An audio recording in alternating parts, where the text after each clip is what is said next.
Avec un prospect à tendance visuelle, il se placerait de façon à laisser du champ visuel libre à son interlocuteur. Ensuite, il choisirait un comportement verbal et un non-verbal sur lesquels synchroniser.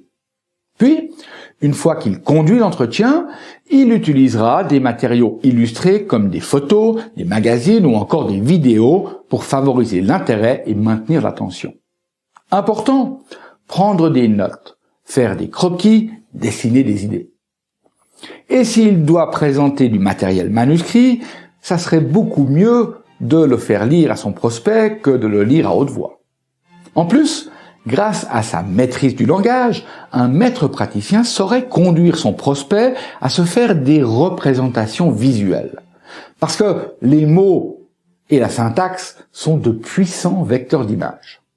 Sachez également qu'une personne visuelle aime vous regarder dans les yeux et qu'elle attend la même chose de votre part. Avec un prospect à tendance auditive, il se servirait de ce que d'autres ont fait ou ont dit. Il usera de citations ou il s'appuiera sur des références d'experts. La reformulation est particulièrement efficace avec les auditifs, tout en restant attentif à l'intonation et au rythme de la voix. En revanche, avec les auditifs, il vaut mieux lire à haute voix que de faire lire un document écrit. Et bien sûr, de préférence dans un environnement calme, sans bruit parasite.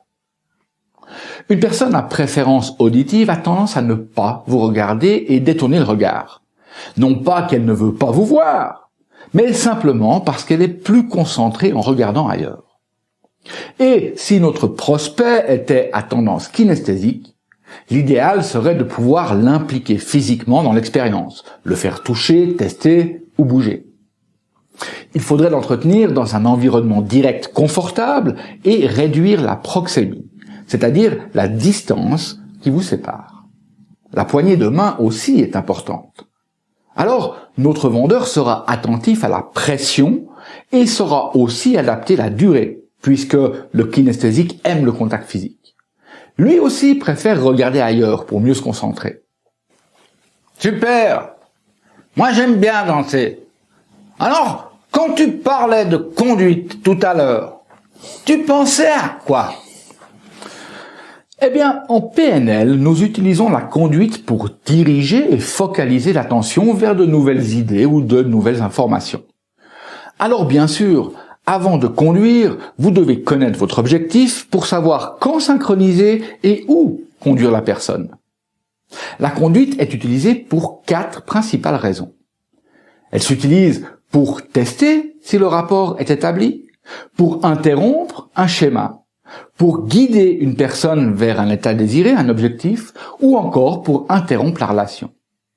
Observons ça de plus près. Pour tester si le rapport est établi, il vous faut sélectionner un comportement, synchroniser celui-ci et après quelques minutes, vous modifiez ce comportement. En fait, vous faites une désynchronisation consciente et volontaire. Si la personne réagit en vous imitant dans les 30 à 90 secondes qui suivent, vous avez réussi votre conduite.